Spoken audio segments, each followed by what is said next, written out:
Ladies and gentlemen, my apologies. We didn't plan this, but this is the November meeting of the Clarksville Montgomery County Regional Planning Commission. If you would, let's all stand for the Pledge of Allegiance. Pledge allegiance to the flag of the United States of America and to the republic for which it stands, one nation, under God, indivisible, with liberty and justice for all. Okay, Commissioners, you've had an opportunity to review the minutes of the last meeting. Are there any changes or additions needed? If not, I'll entertain a motion. Motion for approval. Second. Mr. Chairman. Got a motion properly made second. All in favor, aye. Aye. Okay, Mr. Tyndall. Thank you, Mr. Chairman. Happy Thanksgiving, everyone in attendance and online. A couple announcements before I get to the withdrawals and deferrals. First, as a reminder, the City Council informal presentation session will take place December 3rd and not this Thursday at 4:30 on December 3rd, and then the public hearing will still be December 5th at 6 p.m. for all city zoning cases. Our December RPC meeting, as a reminder, will be Friday the 20th at 2 p.m. Christmas falls on our Planning Commission meeting this year. And as a reminder to our applicants, site plan and subdivision cutoff this week is tomorrow at noon. If you need to get an application or any information in for any site plan or subdivisions for next month's agenda. And again, that's the RPC meeting for December will be Friday the 20th at 2 p.m. We do have several withdrawals and deferrals today. If you're following along under the city zoning, under page 2, case number 4, Z3 2024, application to modify communication tower fall zones is being deferred by the Planning Commission staff. Case number 5, Z04 2024, digital message board language by the Regional Planning Commission staff is being deferred. In the county, case number 6, CZ7 2024, application of Catherine Sharp and David Sharp. Special note on this, they're requesting a deferral till February. So when we make the motion to defer, this one will be deferred until February 2025. Case CZ8 2024, Green Tennessee Community Property Trust, also being deferred 1 month. On page 5, under site reviews, SR 37 2024, Casey's General Store has been withdrawn. Case number 11, SR 44 2024, Ultra Credit Union is being deferred a month. On the next page, number 6, page 6, case 14, SR 63 2024, Church of Christ Riverside Drive is being deferred a month. On page 7, case 17, Abandonment 6 2024 in the county of Happy Hills Acres Road is being deferred a month. And under other business, an appeal of the Common Design Review Board case DDR 14 also being requested for a deferral of a month. Commissioners, I'd appreciate a motion on the deferrals. Motion to defer all of them that were listed by the director as stated, including number 6 until February 2025. Thank you. Second. We got a motion properly made second. All in favor, aye. Aye. All opposed, like sign. Okay. Mr. Tyndall, would you introduce our new Yes. Person. Are you going to give the Oh, yes, statement on yes, the yes. zoning first? Yeah, we've only got a couple of cases this month, so, but the rezoning process, you've got an opportunity to speak. We allow up to 3 speakers, 3 minutes apiece, if you want to speak in favor of a rezoning. If you're against one of the rezoning cases, we also allow up to 3 speakers there. Likewise, limitation of 3 minutes each. If there is someone speaking against one of the rezoning cases, we allow the applicant to rebut. Remember, our recommendations at this level are recommendations only. The rezoning cases go forward to the city council and the county commission. If you want to follow your case that you have interest in, all the details are on the front page of the agenda. So make sure that you pay attention to those times and dates. And I'm sure all of you know where the city and the county meet for those meetings. And if you have any questions about the process, you're more than happy to give us a call or email, and we'll get you pointed in the right direction. Mr. Chairman, I'd like to introduce Sam McCanna today. He's been a planner with us for over a year and a half. And in an effort to let some other staff have an opportunity to test their legs out, given some public comments here and do the presentations, Sam is going to handle the city zoning cases today. All right, thank you, Mr. Tyndall, Chairman, Commissioners. If you'll turn to page 1 of your city zoning tab, I will start here with the first application for city zoning, which is Z38. You'll remember last month this was a carryover, requested deferral on the floor. This is an application of Samuel R. Baggett for a just under half an acre to be rezoned R3, 3-family residential to C2 general commercial. It is an extension of the existing zoning classification. It is on a property located on the northern frontage of Adams Court, approximately 130 feet west of the intersection of Adams Court and Cumberland Drive. According to the applicant's statement, this would extend the C2 zone to the east. The rezone would allow for multifamily units to complement the commercial units on the owner adjoining property, as well as provide a residential transition between single family and commercial. There are no department comments of note, conditions, and we are the impact of the proposed on the surrounding will be increased residential density and mixed-use potential. Adequate infrastructure does serve the site. And then the staff recommendation is for approval. This request is consistent with the overall goals and objectives of the adopted Clarksville-Montgomery County Comprehensive Plan. The adopted future land use opinion map indicates that this property is designated as urban core future land use, and the C2 general commercial district aligns with the urban core designation, as it will permit the opportunity for increased residential density and mixed-use potential, both of which are goals of the urban core planning area.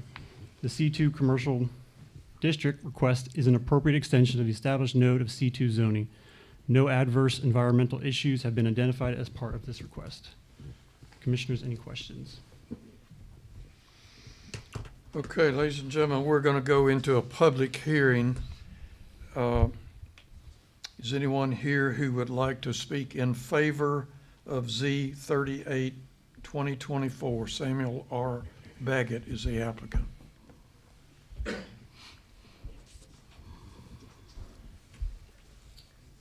afternoon. I'm Ren Baggett. I live at 200 Greenboro Court.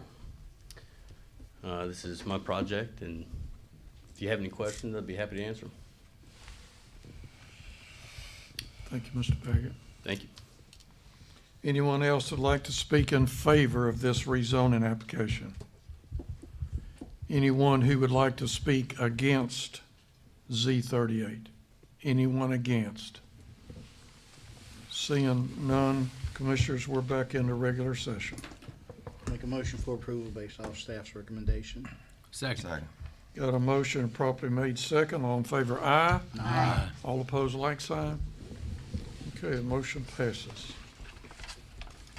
All right, Commissioners, if you go to page 7 of your staff report, your next application is Z45, an application of David Brent Atkins. This is for 3.6 acres to be rezoned from R1 single-family residential district to R2A single-family residential, as well as R4 multifamily residential district. You're looking on the slides there. The R4 will be situated along the frontage there, and R4 on the back, and R2A will be on the frontage of those lots. It is not an extension of the existing zoning classification. Property located is a tract of land fronting on the west frontage of 7 Mile Ferry North, west of the old 7 Mile Ferry Road and 7 Mile Ferry Road North. Applicant statement, zone change will improve the affordable housing options in the area with estimated unattached single family ranging from 250 to 300K for purchase, and attached single family from 1,200 to 1,400 monthly rental prices. R2A and R4 will buffer the existing C2 to the south and R1 to the north. Department comments of note, City Street Department said right-of-way and roadway improvements will be determined at further development. And the impact on proposed surrounding development is increased residential density. Staff recommendations for approval. This request is consistent with the overall goals and objectives of the adopted Clarksville-Montgomery County Comprehensive Plan. The general land use goals recommend we approve increased residential density in close proximity to major roads, existing jobs, and commercial nodes. The future land use opinion map indicates that the future land use of this property should be suburban neighborhood. Residential density increases are appropriate in this future land use as you transition away from the commercial industrial corridors, such as Ashland City Road, corridor to the south of this property. The adjoining C2 commercial district to the south currently permits multifamily residential use, and varying topography encumbers portions of this request. Commissioners, are there any questions? Okay, ladies and gentlemen, we're back again in public hearing. Anyone here would like to speak on behalf of Z45? If you would, please give us your name and an address.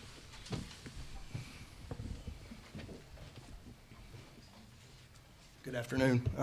Brent Adkins. This is my project. Live on 3860 Sadlersville Road. If you got any questions, happy to answer them. Okay. Thank you, Mr. Atkins. Is there anyone else here who'd like to speak on behalf of this application? Okay, anyone who would like to speak against this zoning application? Name and address, please. Sure. Darrell Pater. I'm at 1539 Ashland City Road, right there at the corner of 7 Mile Ferry. I'm here to speak on this against for one major reason and two minor ones. The first is notification time. I'd ask that the council defer any decisions on this for at least another 30 days because there was no sign posted, no sign zone change until 5 days ago. And I got my letter last week. So I haven't had time to review the safety plan for the road, the water runoff plan, whether they've secured a 401 water quality certification or anything else that's required to make this safe. I will point out, sorry, pass one that way, pass one that way. This is the 7 Mile Ferry Road right at the exit, which is a dangerous dead end that any additional traffic going to would significantly impair safety of both the residents and my employees. The second picture I passed you is the turn onto Ashland City Road, which is another dangerous dead end, blind curve. So the exit from this redevelopment, especially if it's high density living, turns left into a dangerous curve and right into a dangerous curve. Highly unsafe. I haven't had a chance to review the traffic safety plan or any of the recommendations designed to prevent accident or injury on this unmarked single lane road. The second issue is, this is a picture of the runoff that comes down on my building from that area. And this isn't even a major storm. This is a minor storm. Right now, the water drainage down 7 Mile Ferry is atrociously bad, and adding concrete, roofs, non-absorptive material means increased runoff coming down 7 Mile Ferry, which already causes a hazard right there at the intersection of Ashland City Road. Again, my request is pretty simple. I don't know if this stuff has been addressed in the proposal, because I just saw the notice posted on the road literally 5 days ago. You'll notice in my picture it's not there, which I took last week. And I just got my letter on the 18th of November. So that's all I have to say. Thank you all. Thank you, sir. We'll keep them, Charlie. Okay. Yeah, they're exhibits now. Did everyone get a chance to look at them? Yes, sir. Thank you. Okay, is there anyone else here who would like to speak against Z45?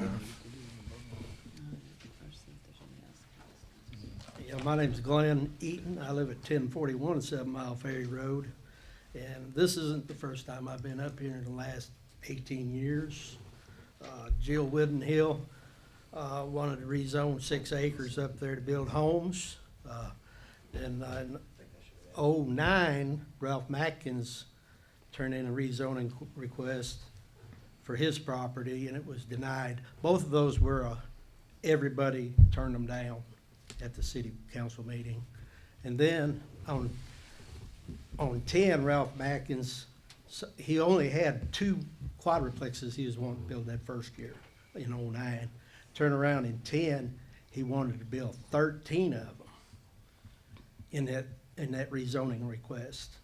And then he made a promise that he was gonna widen that road across the front of his property.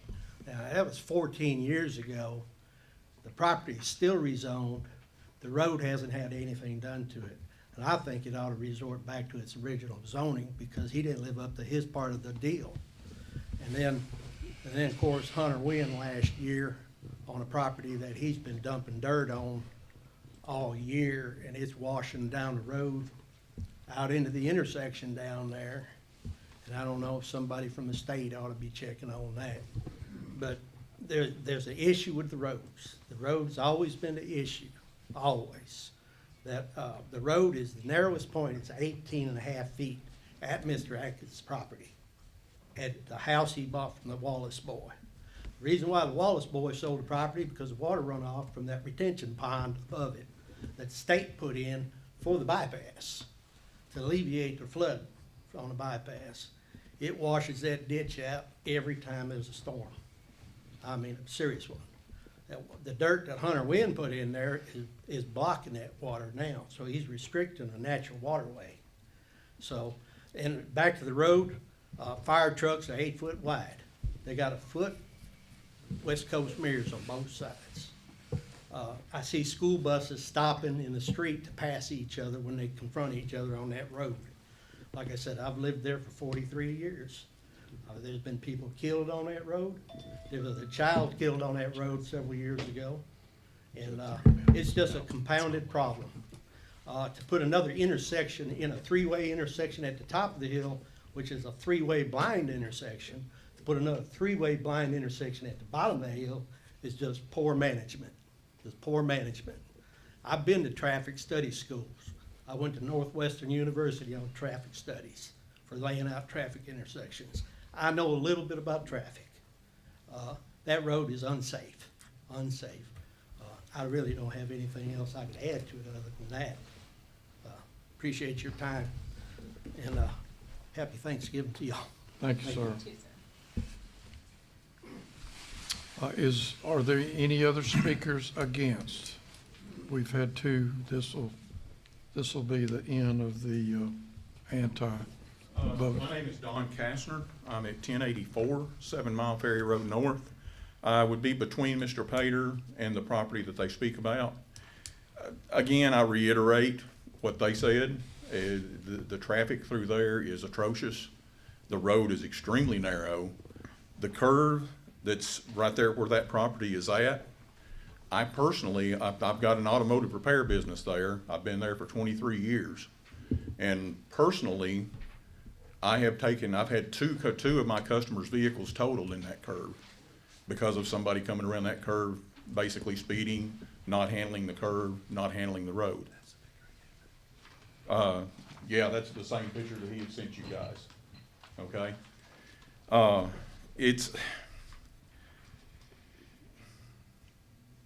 That curve is scary, okay? I mean, bottom line, that curve is scary. You know, even going up the road is so narrow, just like Mr. Eaton had pointed out, that, you know, every time you meet a vehicle, you're slowing down and you're scared to death you're gonna hit something on the right side. I had another one of my customers' vehicles totaled further up the road from it being so narrow and a gentleman coming over into my lane. You know, I don't want to defer progress, obviously, but something needs to change on that road before something like this goes in. The only place they mention single family on the upper end of that 7 Mile Ferry Road, and that the multifamily would be on the backside, that puts all the traffic from that multifamily unit coming out at the bottom of that curve. The bottom of that hill and the bottom of that curve, right at its most dangerous point. There is a business across the street from me that has been parking vehicles in the street. When they do that, now all of a sudden it's a 1-lane road. The fire truck has had to stop on numerous occasions to allow traffic to come through, trying to get around these vehicles. I've contacted the city councilman. I've contacted individual owners. I've contacted the police department. Nobody can do anything. And we're gonna add to that. I just, you know, like I say, I would challenge each and every one of you to experience that road and experience that curve. I sat down on my security cameras the other day, and I got one camera pointed that picks up motion. And I went back and looked over it, and over the period of a couple of hours, I counted in excess of 80 to 100 cars an hour. We gotta bring it to a close, because we're Not a hitting problem. 3 Thank you, minutes. sir. I appreciate your time. Thank you, sir. Okay, Commissioners, a public hearing. Mr. Atkins. Yes, Mr. Atkins, I'm sorry. You do have an opportunity for the rebuttal.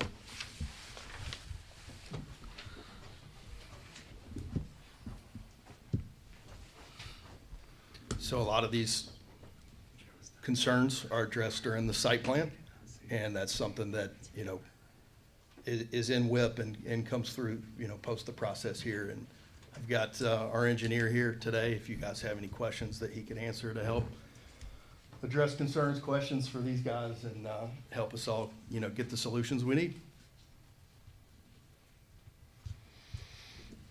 Okay, thank you, Mr. Atkins. Okay, public hearing is over, Commissioners. I know that, oh, I'm sorry, did you have a question? Go ahead.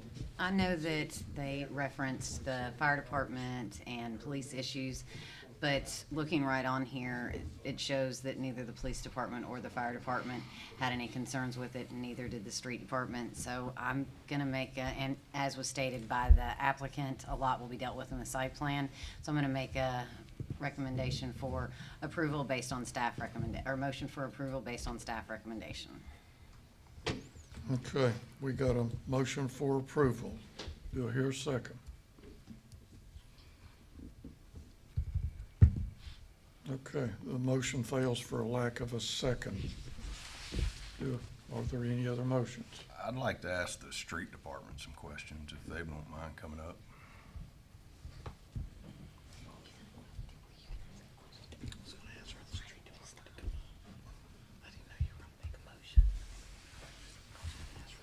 Hello. Oh, and apparently one of my fellow commissioners wanted to ask some questions to y'all as well.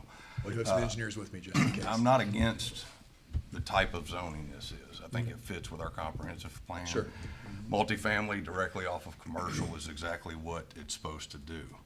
My questions here are, that road has been a known safety issue for as long as I can remember. I used to drive it in a fire truck, almost got hit head-on in that corner Sure. many a times, because that was the direct route from Station 4 to get over to downtown. It is, yeah. Is there a plan by the city to address the safety issues of that road? There's not a plan at present to address that road or this segment of road, but at the time of site plan, as was mentioned, we could require improvements through this area that would help with that curve. We could say that that needs to be in the area that there's decel lanes and that kind of stuff to impact line of sight, to help out with some of the issues that are there, additional asphalt. Those can be requirements that we or the fire department, the police department, as stated, can require. We don't have anything right now. This is just a rezoning, so it's not something that we openly comment on until that picture starts to develop. Yeah, I wasn't even worried about the development, even if Yeah. the site stays as it Sure. is and it doesn't get through zoning. Nothing present. Does the city have a plan within the next 5 years to try to address the concerns of these citizens? Because it is always flooded there. Sure. Every time it rains, gravel washes out onto the bypass, Yeah. and mud and everything else. It's been doing that for over a decade. But I wasn't sure, no matter what happens with the zoning case, will y'all create a plan Well, I know that the to mayor's address 2020. this road? Sure, I know the mayor's 2020 plan is an evolving document, an evolving plan that the city council votes on and updates every fiscal year, so it's certainly something that can be added at some point. I would definitely encourage and like to see that happen, just because that is a very dangerous Sure thing. section of road. People come around there, especially when there's dusk and nobody has their lights on. Yeah. As they're around in that corner, I've worked calls and I've almost been hit there. It is dark. Several times, even in an emergency vehicle with flashing lights all over. There's no So- lighting there either. Street lighting, correct.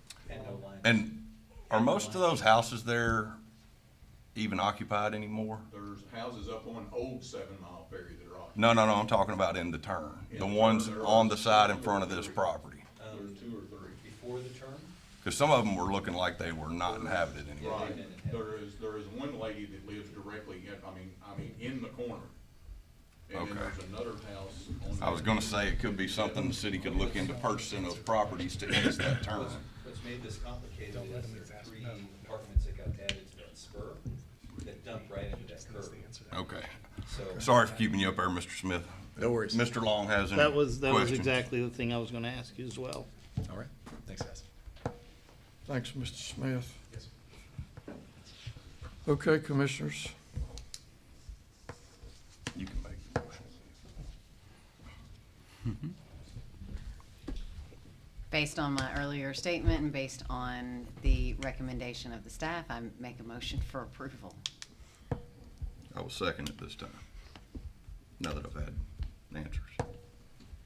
We've already had a motion and no second, and it, I understand I was, The reasoning can change and it can still be announced again. Never had that happen. I would make the motion for approval based on the fact that it falls within the comprehensive plan Joe's guidelines. making the motion now. okay, we got a motion and a properly made second then. All in Second. favor? second, Hold sorry, on. Motion by Commissioner Smith. Ask for a second. second. And we got the second. Got a motion and properly made second. All in favor, aye? Aye. Aye. Okay, we got I would just, all I'll against? be strict on this one on site. Raise your hands.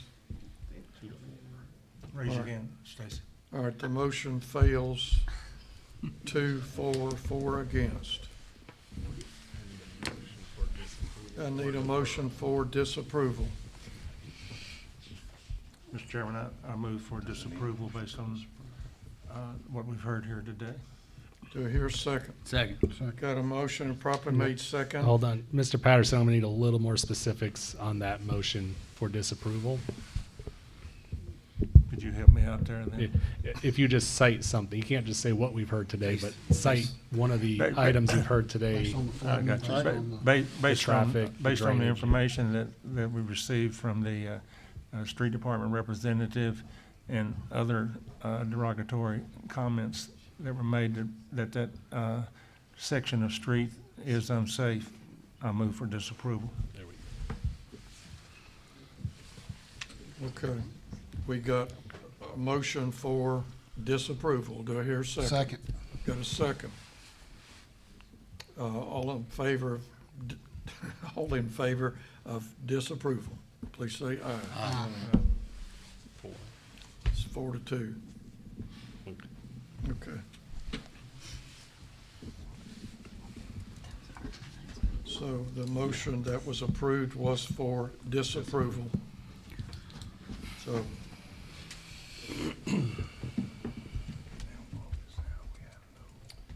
All right, commissioners, our last zoning My case. challenge stands, y'all would please ride that road and experience it. Y'all have a great day, thank you. And I walked up to the bus station up there with you up on Edmondson Ferry. That's a long way from there. thank you. yes, lady. All right, commissioners, next and final zoning case is Z46 on page 13 of your staff report. This is from applicant Judy Clayton, agent Mark Holloman. This is for 2 acres to be rezoned R1, single-family residential to C5 highway and arterial commercial district. This is an extension of the current zoning classification. This is a property located on a parcel of land fronting on the west frontage of Pea Ridge Road, 500 feet north of the 101st Airborne Division and Pea Ridge intersection. Applicant statement is just for resale. And significant department comments. So a traffic assessment has been required prior to approval. At this time, we have not received it. Improvements to Pea Ridge Road is to be identified from that traffic assessment, and traffic study will be required until further development is allowed. The staff recommendation is for 1 month deferral, and that is awaiting the traffic assessment required by the Clarksville Street Department. Pending any questions, that is all I have. I don't think so. No, we didn't ask No. It came in late.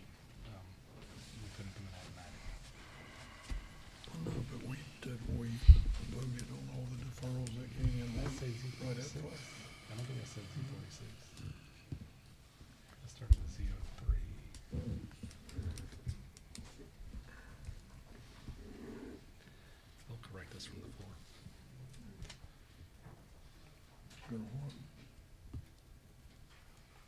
Commissioners, did I defer that one at the start of the meeting, or did I start with Z03? Did anyone else mark that one deferred? Z03 is all I got. You Okay. started with number 4.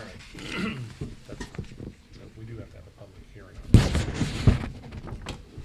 Okay, sorry for the complication here. We're gonna have a public hearing for Z46 2024. Owner is Judy Clayton.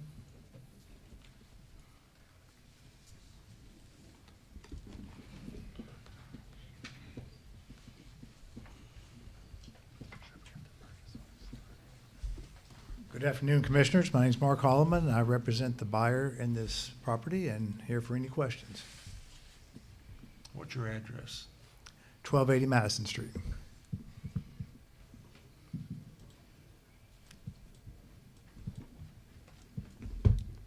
So traffic study is in the works for this. Okay. Thank you. Thank you, Mr. Holland. Anyone else to speak in favor of Z46? Anyone here would like to speak against Z46? Seeing none, Commissioners, we're back into regular session. Make a motion for 1 month deferral based on the recommendation of the Regional Planning Commission staff in order to get the traffic study back. Second. Got a motion and properly made second to defer. Did you say how long? 30 1 days? month. 1 month. 30 months, 30 1 days. Okay. I caught it. Intense traffic study. Next meeting. Okay, all in favor, please say aye. Okay, All right, that concludes our zoning portion of the agenda today. We'll now go forward to page 4 on the agenda, and Commissioners, if you'll open up the subdivision tab on your iPads.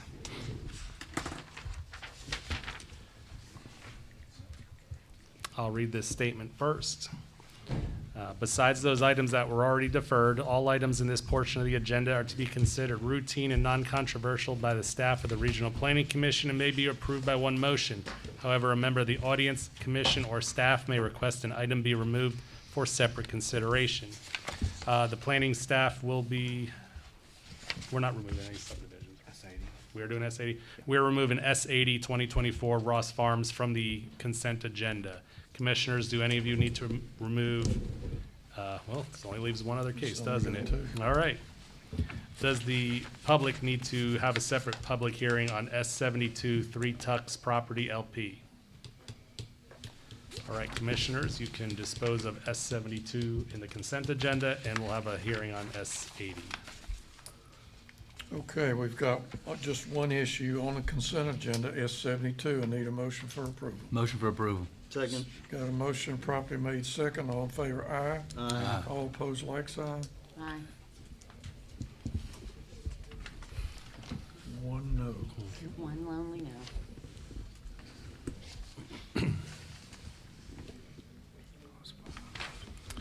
Okay. All right, I'll let Mr. Parker read the case into the record. Okay, thank you, Mr. Tyndall. Commissioners, our other subdivision case is case number S80 2024. The applicant is Ross Farms Development LLC. That's for a revised preliminary of Ross Farms Cluster Subdivision. Property is located south of Dunbar Cave Road and west of Powell Road, south of Moray Lane.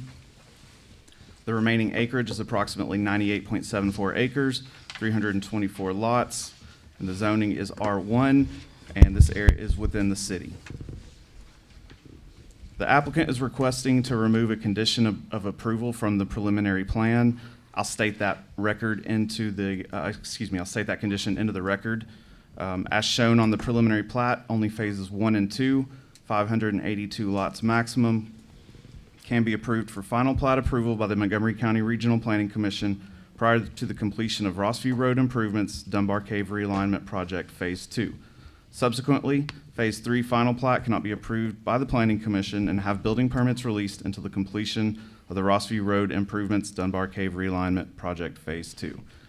Again, that's the condition that's asking to be removed. You can see the department comments on pages 7 and 8. If you want to go to page 9 in your packets, you'll see the aerial overview of the site. Page 10 shows the revised plan. I will point out there is a couple other minor changes to the preliminary plat from the original. There are a couple of cul-de-sacs that have been removed on the western side of the property. On the following page, you can see that a little better, where there's an overlay of the final lots that have been approved. Two short little cul-de-sacs, again, on the southwestern portion that are removed. The following page has a email from the street department that's updated the timeline for the Dunbar Cave Realignment Project. Street department is here if there are any questions. The next page is an email from a resident in the area.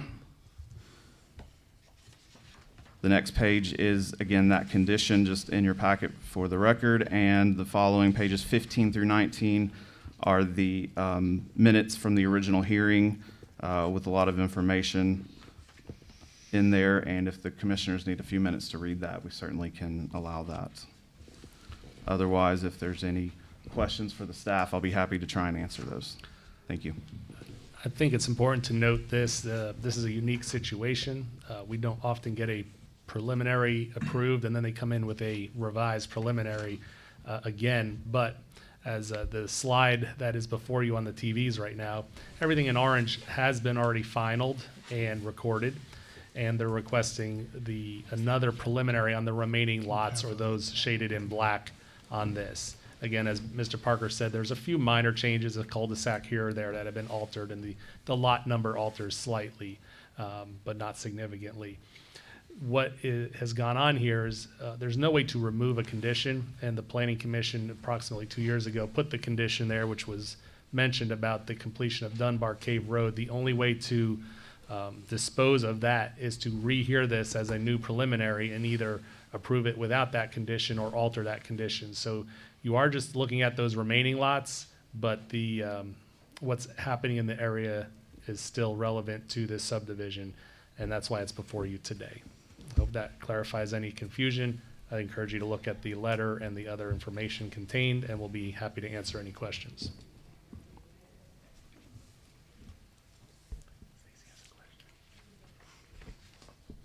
Yes, ma'am.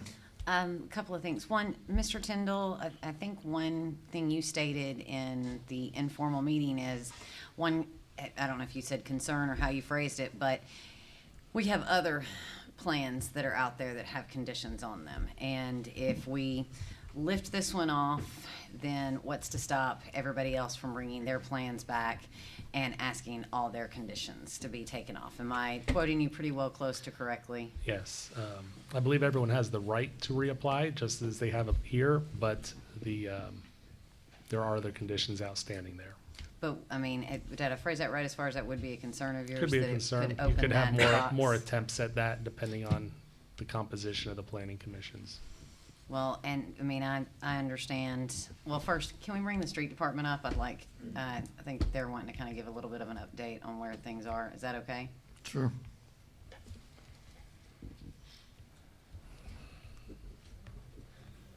You may never come back again. I was hoping it was gonna be Chris, but, he walked up here. So. Well, Chris will be up here in the next 15 minutes if I let Chris come up. So the short is you guys have got the update. We finally got FHWA obligation on phase 2. We're lucky to have gotten it, obviously, with what happened in East Tennessee. We're very thankful that we got it. But when we roll back to the previous emails and the previous approval, a couple years back, Mr. Cowan was here and he made comments. We had promises from TDOT of approval far sooner than what we received. And I guess the concern was that maybe some of the decision to put those conditions in were predicated on the road being done. And whether the developer did or wasn't a good steward of that, I think that he was in this. We just didn't start the road. The road would be done, would have been done for a year had we started it at the time that Mr. Cowan or what TDOT had promised us. That funding would have been obligated. So we've put a very aggressive timeline on this. It is out to bid presently. It's due back mid-next month. And what we've asked is November of '25, that project be completed. It is aggressive. Hopefully we'll get some good numbers on that, not have to go back out to bid, but we've got high hopes. And Mr. Smith, for the Phase 2 project, right-of-way is already acquired, and there are no utilities to our knowledge in That's the way correct. of this. So that's That's why correct. you can do this in a year-long construction. Yeah, most of what you'll see if we can get this thing mobilized pretty quick is clearing and grubbing occurring through, the alignment of the roadway. We shouldn't see, tremendous traffic impacts until the point of tie-in, and that'll happen very, very quickly compared to some of our other projects. Thank you. Thank you. Yeah. Any questions for Mr. Smith while he's here? Stacy? Mine aren't questions, I'll just continue. I still believe we should have the conditions on there. We had the conditions to start with. I realize that it's taking time, but you're good. Okay. You can sit. Thank you. I Didn't know anybody else had any questions. I think we should still have the conditions on there. I'd be fine with the changes as long as that we could amend it to put the conditions back where we are. When, as anyone can see from reading the minutes, it was originally stated they couldn't start Phase 3. They requested to have an additional amount so they could still put the roads and things that they needed to do so it wouldn't hold up that process. We compromised with them right here in the meeting to allow that. The project isn't done. As we've heard, it's going to be an aggressive attempt to get it done in the next year. But that also means you're going to be having construction at the same time of adding additional homes. So it is my opinion that we put these conditions, the conditions that were on the previous one, back onto this one. We have still got the public hearing that we've got to go Oh, you're through. right. I am so sorry. So, I apologize. You may have to say that all again, but Can't wait. Can you say the same thing again? Can I just press play? Yes, sir, I can. Okay, we're gonna have a public hearing for case number S 80/2024, Ross Farms Development. Anyone here like to speak in favor?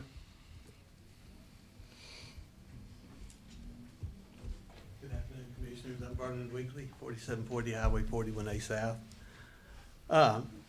This particular case, it's almost 3 years now. It's February of '22. A lot of y'all weren't on it. A few of you were. At the very last minute when the motion was being made for approval, that condition was added to the approval at the very last minute.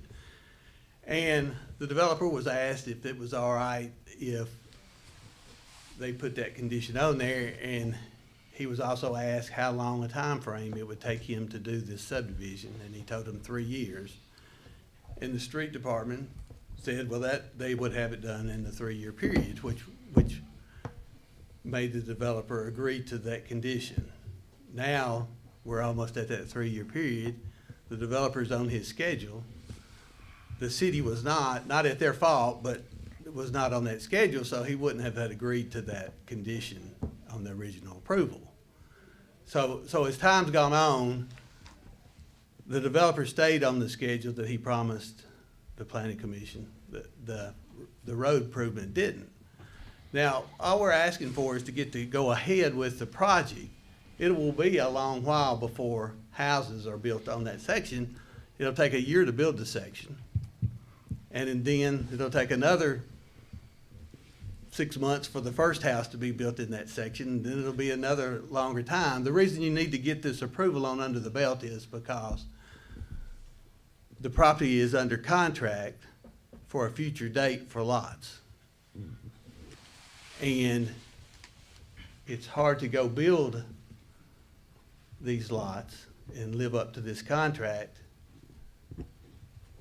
if you have this condition on here, not knowing if the city's gonna be able to get that road done at that particular time. Like I said, it wasn't part of the discussion for 3 months. It was only an amendment to the approval at the very end. It was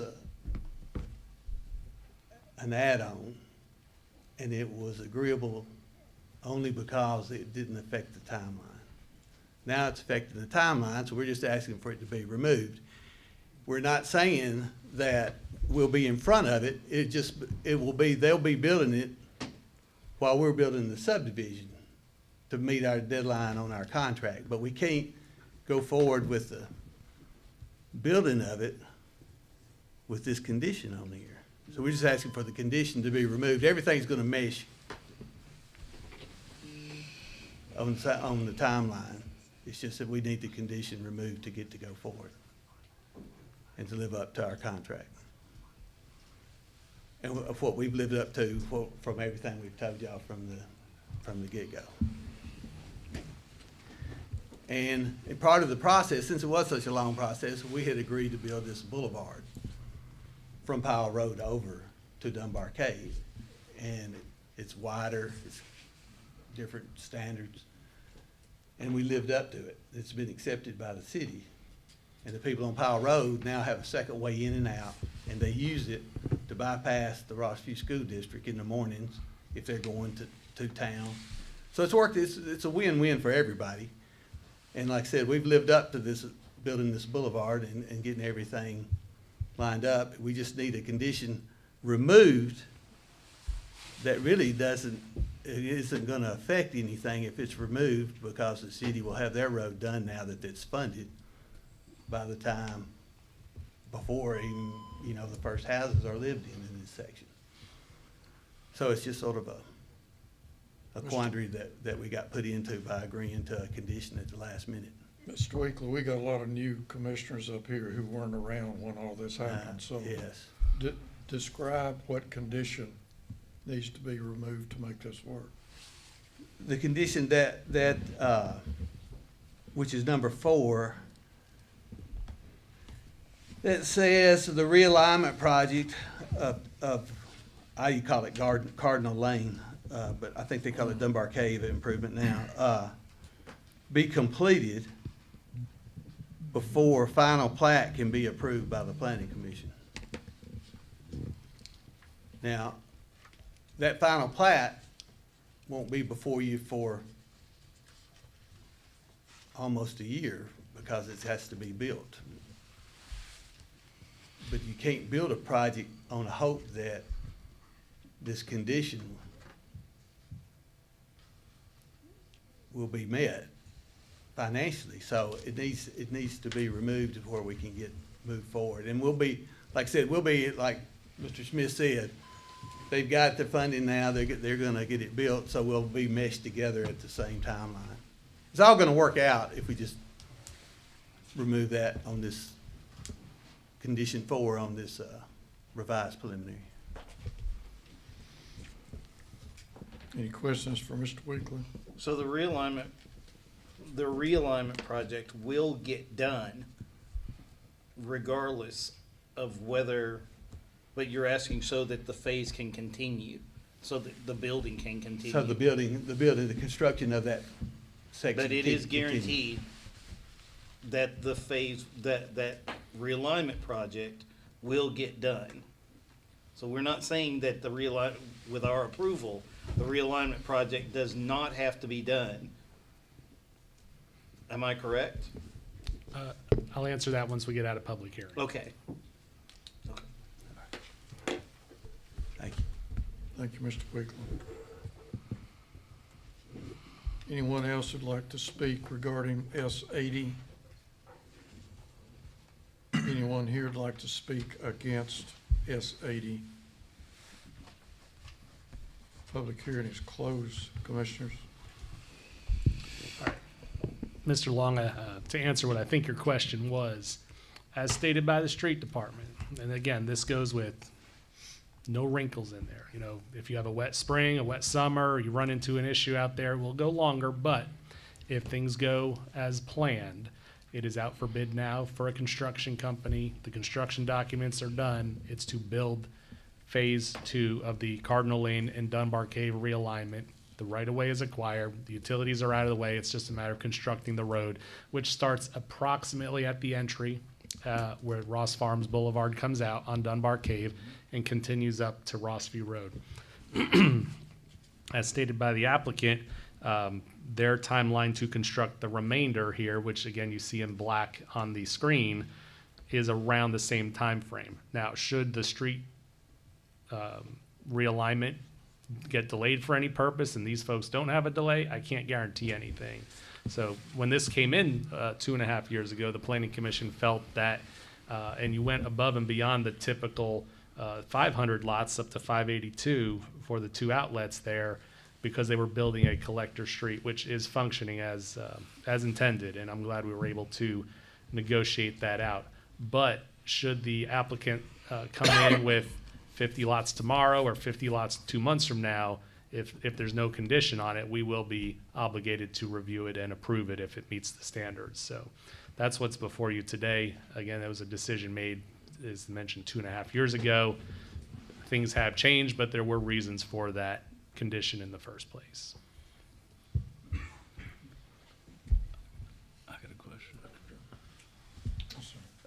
I can't speak for the whole board, but I think it would all mesh together just like it's been discussed here, but I think we just don't wanna, or at least I don't wanna set a precedent.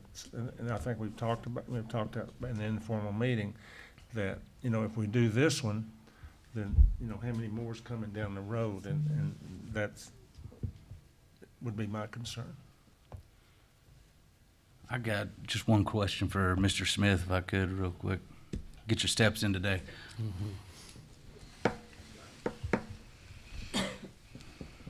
Yes, sir. Is there any way that this realignment does not happen? Absolutely. Oh, okay. Yeah, no, absolutely. What could happen there? Well, there's myriad variables. I mean, let's take the first one off, which is that we get numbers back that are poor and we don't meet budget, first and foremost. We go back out to bid. We start trimming out scope, that sort of stuff, to try and reduce that. TDOT has any number of approvals, environmental, through the full gamut. Months, turn into years. It can get, you see how long it's delayed on a project that's been designed for years, going through a series of approvals. And it goes all the way up to the federal government. So it is very, very complicated. It's not that I think TDOT, we're under contract, they can't withdraw the funds they've obligated, but a part of that is a match from the city council. We're already above what that match is, just to meet what the budget is. So if those numbers came back too aggressive, we'd be back to the council to ask for additional funds. And, if they said no, it's a bit tangled, absolutely. But yeah, it is very, very possible. What is the current cost of the project? Our budget's around $9.5 million for the project. That's what our target is. And we factored in the aggressive schedule to that, with hoping that we can force that or immediate mobilization. And the state's matching the other part? It's an 80-20. Gotcha. Yeah. Percentage-wise, what do you think as far as happening, not happening? Are we like 80%? I'm gonna lean on the engineers here. Okay. So our engineer of record on the project is very optimistic that this is a good number. But, material costs, that sort of stuff, there is, the potential for, tariffs and that kind of stuff. Things go up, material cost goes up.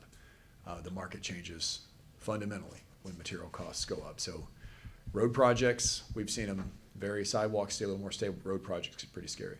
Hopefully we can get a local contractor that can mobilize quickly and keep this just to a local project. Again, a big portion of this project is clearing and grubbing. So we have 2 contractors who are presently mobilized on other projects, so it wouldn't be much for them to jump over to this one. Okay, thank you. Absolutely.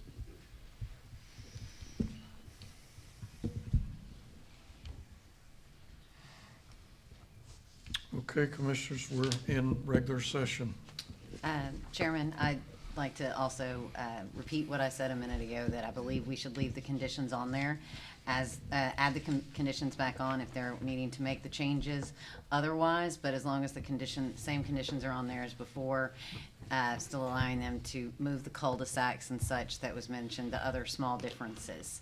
As was stated by Mr. Tyndall, this amount with these 900 homes was well over the 500 that you would normally have for one entrance in and one entrance out. Something else to keep in mind is, and yes, it was referenced, that the residents on Powell Road do now have the connection to be able to get out another way, but prior to that, that was the only way Powell Road had to get in and out. You add the 900 plus all the homes that are already on Powell, that's only 2 ways in and out for well in excess of the 500 that you would look at typically when we approve plans. We're tasked with planning, And I know it's taken a little longer than originally planned for that road, but we often hear that we'll take care of it at site plan, we'll take care of it at site plan. Well, this is, our opportunity here to ensure that everything happens in line. And I make a motion to amend this request to put the conditions that were on the previous one, all the conditions that were on the previous one, to also be on this one. If the others aren't necessary, I apologize, that maybe it's just the number 4 that needed to go on there. Yes, Commissioner Streetman, if you would just, instead of just saying the previous conditions, so there's no confusion, if you would go to page 14 on your tablet. Yes, sir. Where we've highlighted the previous condition, and it really is just that last sentence that starts with phase 3, because phase 1 and 2 have been constructed to this period. That so works, and I apologize. if you would just read that phase 3 into the record, that would be better for the record. Phase 3 final plat cannot be approved by the Planning Commission and have building permits released until the completion of the Rossview Road Improvement Dunbar Cave Realignment Project Phase 2. So that's your motion? Yes, sir. Do I hear a second? Second. Got a motion and properly made second. All in favor, aye? Aye. Aye. How about some hands? Okay. There's kind of some weak eyes there. Okay, motion passes.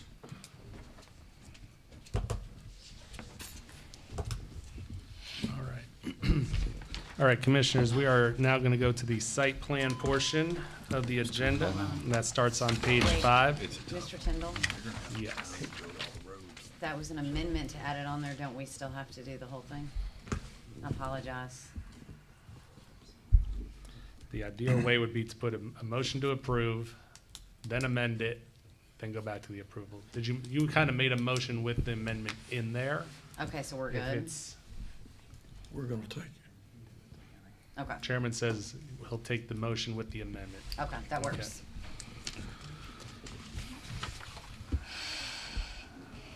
All right, on to the site reviews. This is page 5 on your agenda.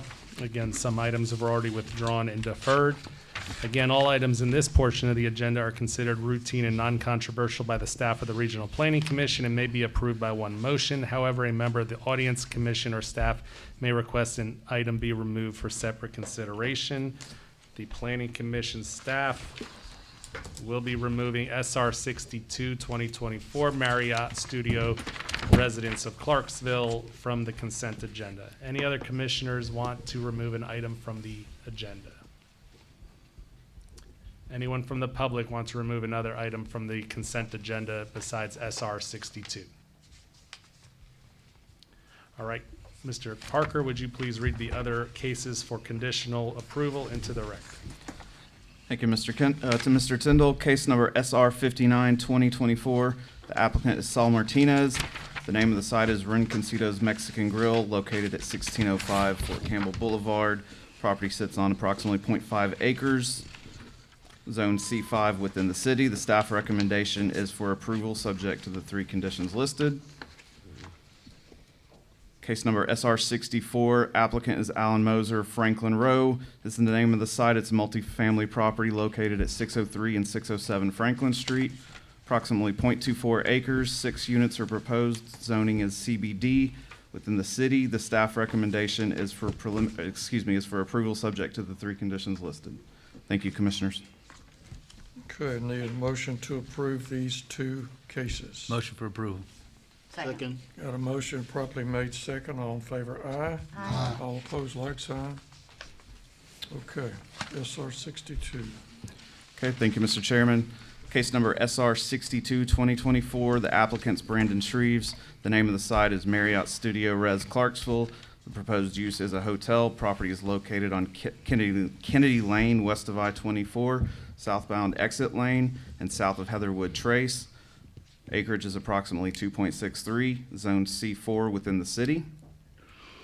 I'll point out that on pages 7 and 8 are the department comments. Page 9 is the aerial overview of the site. Pages 10 or 11 are the proposed site review, followed by page 12, which is the proposed landscape plan.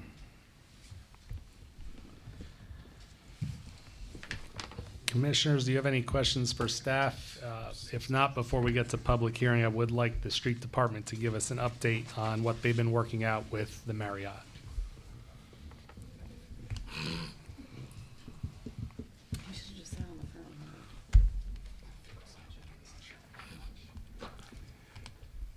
All right, we'll take it away. Busy So, day.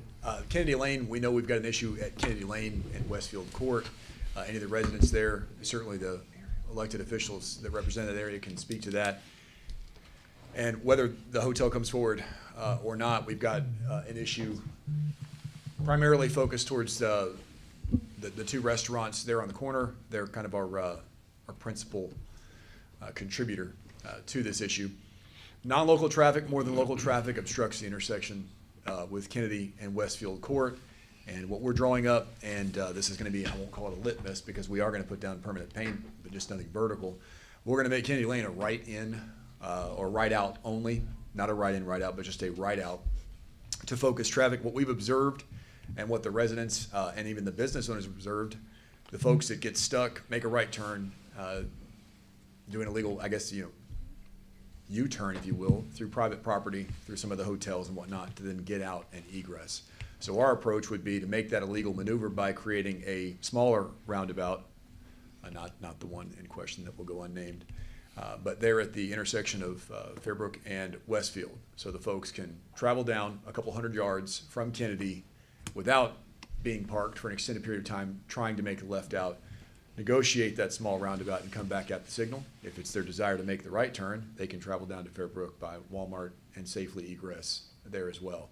We've talked to some of the hoteliers through the area. We've spoken with the owners of the restaurants, and those conversations have gone very, very well.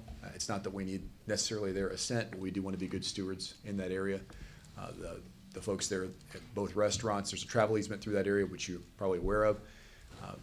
The ingress-egress plan that they've got is very, very good. They're going to identify some signage that would focus especially that non-local traffic. Instead of making the connection into the restaurants from Westfield, they would focus that to Kennedy as well. So we'd have folks coming in and out from there, because anybody trying to make the right would otherwise get stuck. Sometimes that traffic backs up to Westfield Court, trying to get into the restaurants as well. So they've added a double drive-through since some of the aerial images have been put in. It's a complete double drive-through from start to finish, and that's really kept the queuing off the roadway. But this is going to be one extra step to help out. The hotel traffic, the hoteliers have been working with us closely. They're aware of these plans, and they've designed around it. The traffic impact study takes that into account, as it did the previous time this came up. And very different pattern on that study.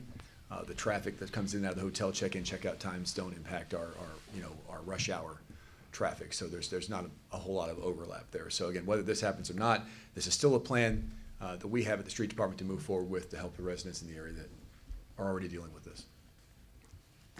Are you ready to mobilize on that realignment sooner than later? Well, if I If had just needed. picked up Ron to the roundabout. Yeah, no, we can move on. It's largely just a striping project. There's very little asphalt that has to go down to make this happen. I won't say try it, but we'd love to come back with something to formally delineate, whether that's extruded curb or something like that. But we're going to paint this on the ground first, sign it, and show that pattern can succeed. And then before we go. determine if something else needs to happen. Yeah, if we need to add some extruded curb and stuff like that to further impede or identify that, yeah, we'll do that. What is the timeline? I would say, well, I mean, it's not the weather for painting, sadly, right now, but early spring. If we had some more warm weather coming up, those 45 to 55 degree days are rough. If it was contingent, I can put down thermoplastic. I can put, we can heat the asphalt and put down a plastic application. It's a little more permanent, but there's a way. So no reflective or bollards to keep people from still trying to turn left There'll and be some- stacking traffic? There'll definitely be some dots. We've got some foldable delineators. You've seen them out there that we're reviewing all of those options. Right now, we've got a 2D model that I'd love to publish, but I want to make sure that we have buy-in, that the councilperson for the area has had a chance to see it in that kind of final draft before. If this is in fact deferred a month, I can probably get that squared away and sent out to Mr. Tyndall to distribute. My question was gonna be, is this really final yet? But you just said it's not really in the final draft form yet. Well, it's a 2D unstamped drawing, if you will, but it is drawn by an engineer who will go unnamed. Not Chris, we'll say that. process elimination. Is it currently any different than where we were when we voted this down A couple months ago. a couple months, 2 months ago? No, when we spoke to the applicant on this, when they submitted the traffic impact study, they were willing to participate and contribute towards some of these improvements.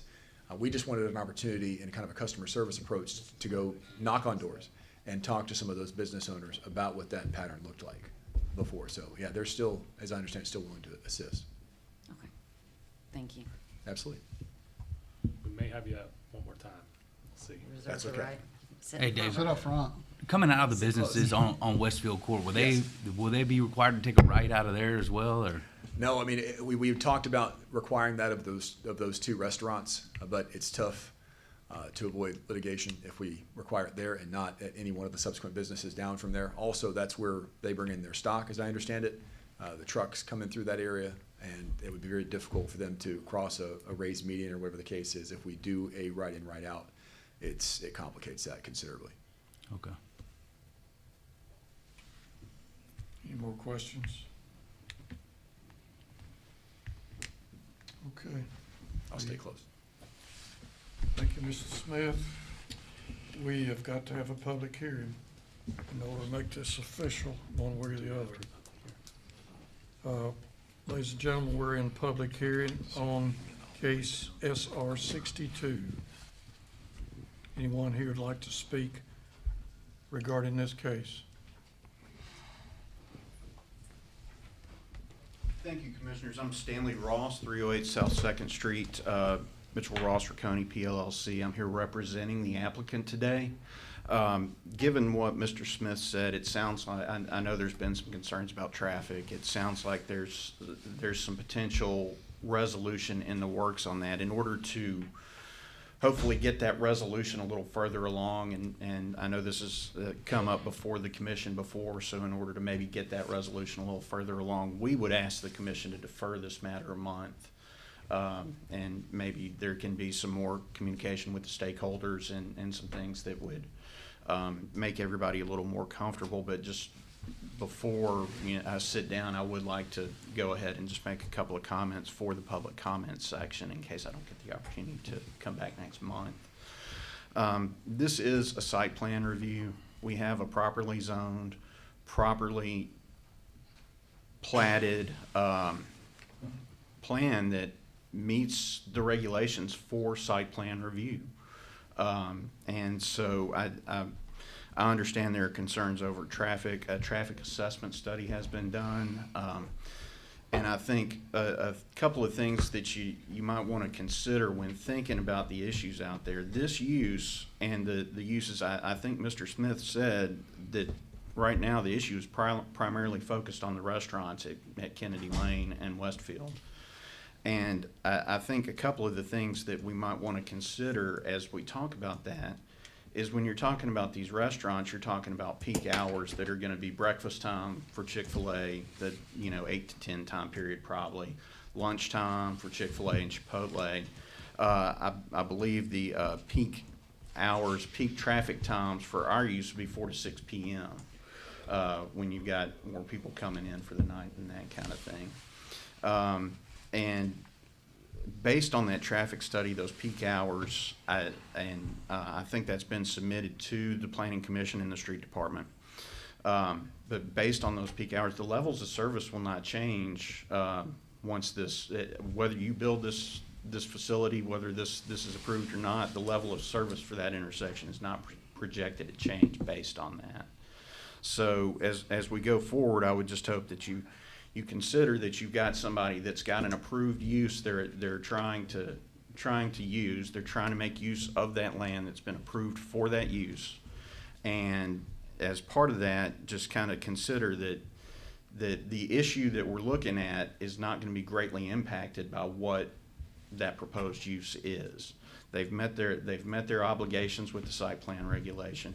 And I would ask that when it comes time for a vote on that, you do vote for approval of this. I'll be happy to, ask any questions or answer any questions that you may have that I have knowledge of. We do have a member of the design team here that could potentially answer some questions. If you got anything, like I said, I'll be glad to answer them. But if you, whether you vote on it today, whether you vote on it in a month, I would ask you to vote for approval of this site plan rather than tying it to an issue that is kind of not on the site. Stanley, we need to bring to a close, so. Thank you. Thank you, sir. Anyone else who would like to speak regarding SR 62? Yes, sir. Hello, my name is Derek Shepard. I live at 3375 Heatherwood Trace. I was here August the 26th last time. Mr. Shepard, Yes. let me apologize first. You're an anti-vote. I know. Oh, yeah. Are You there want any four? plus votes to begin with before anybody else? Good call. Yes, sir. Hi, good afternoon. My name is Owen Berry, 2272 Ava Place. I represent the developer on this project. I appreciate your time again today. As this project was brought before you in August, and as Mr. Ross and Mr. Smith have mentioned, we have been working with the stakeholders and are committed to continuing working with the stakeholders to implement these changes at this intersection. As Mr. Smith mentioned, the level of service would be the same whether or not the hotel is built. Just to touch on kind of the timeline for the hotel, if we are approved today or if we are approved in December or the following months, we likely would not open the hotel until the end of 2026 or early 2027. And our guests at the hotel would also be impacted by the current challenges that exist at this intersection. So we are incentivized as an operator of the hotel to make sure that our guests as well as the residents around have a good experience with the development. So we are committed to assisting in any way possible with anything needed for this challenge. And I'm here to answer any questions. Thank you. Got an opportunity for one more speaker in favor of this, if there's anyone here connected to the project. Okay. This is an anti-presentation. Yes, sir. Again, my name is Derek Shepard at 3375 Heatherwood Trace. Again, I was here in August, and honestly, I'm not anti-business. That's not the issue at all. The issue is that, unfortunately, Clarksville is growing quicker than the zones are allowing in the infrastructure. So the fact that the hotel, which I appreciate, is willing to come and put some kind of collaborative effort to be a good neighbor for us down there, including the additional 45 houses that's going to be built down there. As I did the math last time, let's say that's an extra 90 cars, roughly speaking. That's all I'm asking. The intersection. I appreciate the street department, right? Street department working on something. Since I've moved in, it's always have been an issue. I reached out to the previous council person, and I'm not anti-business. I need that to be known. I just want the intersection fixed. That land is prime. Just fix the intersection, and y'all are working on it. The hotel is coming in collaboratively speaking. If a condition can be met that, hey, this is what we're gonna do prior to the hotel opening, I'm good with it. But I was hit almost again today trying to go make a left-hand turn to get on I-24 because it's that one lane and you get on, and I was almost hit again today just trying to get on I-24. That's all I'm saying. So it's a safety issue, and I know the property is zoned and Marriott is caught in the middle, but if someone has an accident and dies because of that intersection, with everything that's been going on, there's enough public record to say the city and the county and regional planning commission knew about it. So that's all I got. Thank you, Mr. Shepard. Okay, anybody else who would like to speak against? Go ahead. Yes, well, go ahead. Let him talk first. You let him talk first. You're so bossy. Good afternoon. My name is Mr. Kenneth Point. I'm at 3383 Heatherwood Trace. I'm a neighbor to Mr. Shepard, and I consider that intersection that we're talking about at Chick-fil-A and Chick-fil-A heart attack zone. It's amazing that no one has actually gotten killed right there because it's just terrible. I've been there over 15 years, and it's a challenge. I've never had an accident, but you have to be on your P's and Q's to get yourself and your family members across, through, and around that intersection. So if the city can do what they say they can do, mandatory right turn when we come out of there definitely alleviate the heart attacks of trying to get across the lanes to get to Wilma Rudolph or get to 24. Like Mr. Shepherd, I'm not anti-business, I'm not anti-hotel. I walk that road, Kennedy Lane, about 3 times a week. The major problem is the intersection.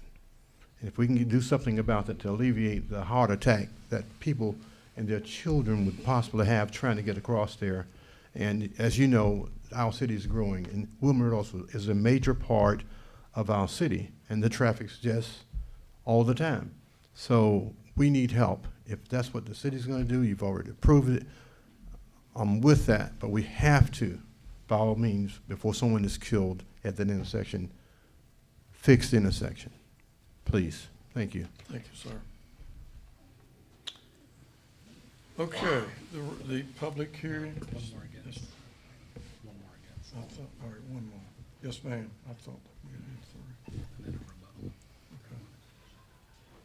Thank you very much. My name is Carrie Lovato. My address is 1007 Hendricks Court. I am the city council person for this area. I just want to start by saying I would absolutely support a deferral on this one for 1 month so that the street department and the developers can get their ducks in a row. But I want to point out that this is more than just a traffic nuisance to those residents off of Kennedy Lane. This is a public safety issue. 2 months ago, we had a house fire back there. It was a complete loss. Kennedy Lane is one way in and one way out. So if that intersection is blocked and they're delaying any of our public safety servants, it's in minutes and that can be lives. So we've had situations, pedestrians walking on Kennedy Road. We had one a few years ago where they were struck and they were killed. We have had situations where there are elderly residents back there who have home health care and they were delayed 8 hours on their home health care because of an accident. So I understand that the traffic study might not show a dramatic increase in traffic right there, but when it's already awful and it's already a public safety issue, you're putting lives at risk. So again, I would support the deferral. As it stands right now with the current conditions, I do not agree with any hotels or big businesses going there on Kennedy Lane until there is a firm solution with that intersection and that road. I'll be happy to answer any questions. Yes, ma'am, I got a question. Yes, sir. If they bring and they need extra funding to do this, are you gonna vote in favor of it? Absolutely. That's all I need to hear. Thank you, ma'am. Thank you. Okay, a rebuttal. Sorry, I have to ask. I do the same thing to my commissioners.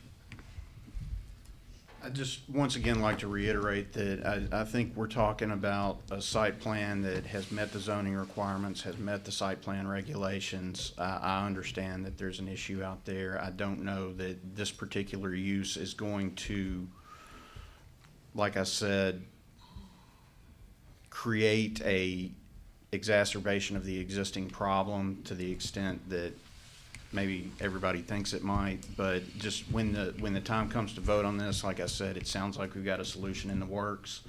And I would appreciate a yes vote on this or an approval on this when that time comes, because the property does meet the zoning requirements, it does meet the site plan regulations. Thank you. Thank you, Mr. Ross. Okay, the public hearing is closed. Commissioners, we've got a request by the applicant to defer for 30 days. I'll make a motion for a 1 month deferral to allow the street department and the applicant to work together for necessary improvements. So a motion for deferral till next month. Second. Got a motion of property made second. All in favor, aye. Aye. All opposed, like sign. Okay, motion is deferred for 30 days. Do you want to take 2 minutes? Yeah. Okay. All right. Just gonna take a quick 2-minute recess here. We have a few items to finish up. So look, when it comes back, he's not gonna get it done till February or whatever, so it's just gonna have to be conditional. Well, that's why our conditions are so important. Oh, yeah. Conditions are important. That's right, when we say it, that's what we do agree. Oh, I see. If I was this guy, I'd be a little pissed off because we're kind of holding them ransom or hostage It's not fair. for Chick-fil-A and, you know, shit we weren't looking forward to. It's you know? not fair to No, it's not at all. It irritates me. But guess what? If We gotta get it done because the city would never done it, most Absolutely. likely, you know. If you don't hold the city like this. That's why I asked her, are you gonna vote in favor Yeah, of trust this? me. If they come to you and say, we need $100,000 Are to you gonna restrike buy, are you this. gonna buy that man's piece of property that's zoned C4? Well, Yeah. Cause That's it. it's not fair. He should be able to do it. It's like, he's not the problem. Chick-fil-A is the problem. He's got his own piece of Chipotle's the property. problem, man. Jeff, 1 second. Jeff.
End of motion.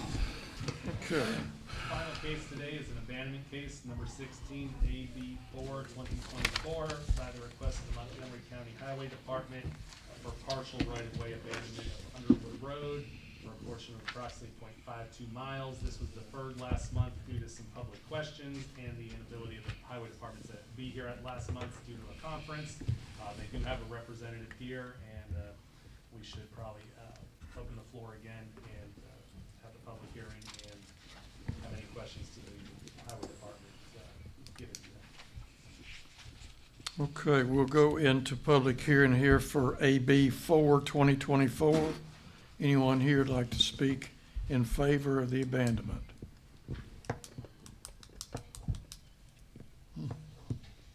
Okay, anyone here who would like to speak against the abandonment? Public hearing is closed. Commissioners? Is this for both of them or just? No, we deferred number 1786 at the start of the meeting. This is just. Just AB 4. Underwood Road. And it's under the abandonment tab in your iPad. It's top of page 7 on the paper. Alex? Oh,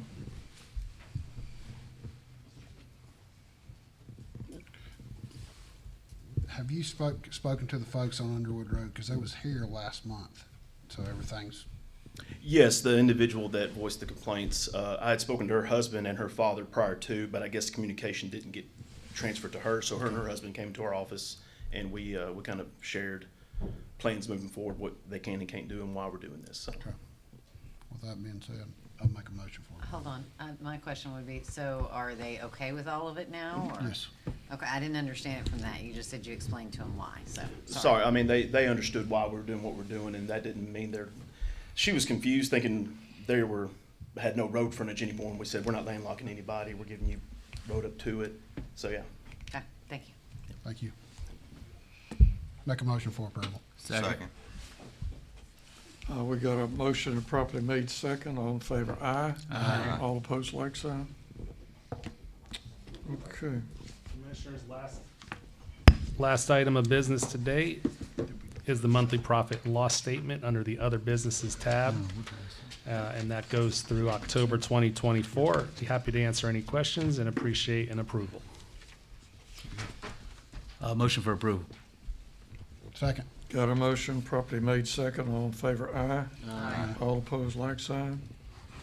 Again, happy Thanksgiving, We got and public yeah, we hearing. will. And then again, Planning Commission meeting next month is the 20th of December. That's a Friday at 2 p.m. And subdivision and site plan application deadline is not this Thursday, it is tomorrow at noon. We've got item number 7, which is a public comment period. We've never had anybody take us up on it, but Mr. Moser has. got 3 minutes. My name's Alan Moser, 1820 Business Park Drive. I've just got a question over, actually, it was an agenda item, but it was on the consent agenda. It was my case, which was, I believe, something 64. SR 64. SR 64 2024. When Brad read that into the record, he mentioned 3 comments, but he didn't read those comments into the record. I had some questions when I was notified of those on Friday, and I followed up with an email 20 minutes after I was notified and never received a response. And number 2, does it still reference a 100-year floodplain, or do you want to read those comments into the record, please? Why didn't you raise your hand when it was under consent agenda? But this I- is just a time I didn't for know he public wasn't going to read them comments. into the, this is a Yeah. public comment. It's a Yeah. point of order. You can You make didn't a- read you can them make into a the record. comment. I'll give you your comment after, we can give it to you after the meeting, but this is just for comments, not a rehearing of things. I'm not asking to rehear it, it was approved. I guess, okay, it's public comment. What should, you guys, the planning commission staff works for you as the planning commission. So they are your employees, they work at your direction, you have the ability to hire and fire them. Or the director, and he has the ability to hire and fire his employees. So what would be a timely timeframe for a reply? If they give me comments and I respond in 20 minutes, should I have a response prior to the meeting? I think you guys should think about that and come up with some clear direction. It's frustrating, for one, since it wasn't read into the meeting as a point of order. I don't know what those 3 comments are necessarily, because they aren't provided here. They're provided to you guys on iPads. I don't have a copy of that. So I don't know what the contingencies that my case was approved with, my site plan, other than what they told me. I questioned those, I never received follow-up. Part of that question was the difference between a FEMA 100-year floodplain and a localized flooding issue. The localized flooding issue, I posed a question. The street department was on that as well. What they're planning to do to address that infrastructure issue that causes the localized flooding. It's not in the Transportation 2020 Plus plan. It is a working document. I'd like to see that addressed, and I'd like to see it funded. If part of our downtown floods because of insufficient infrastructure, it needs to be addressed, not ignored. That concludes my public comment. Thank you guys for your time. Have a happy Thanksgiving, happy Merry Christmas, happy Hanukkah, all that. Thanks, guys. Thank you. Motion to adjourn. Anyone else got a comment to make? It shouldn't be anything that's been on the agenda today. Sarge? Motion to adjourn.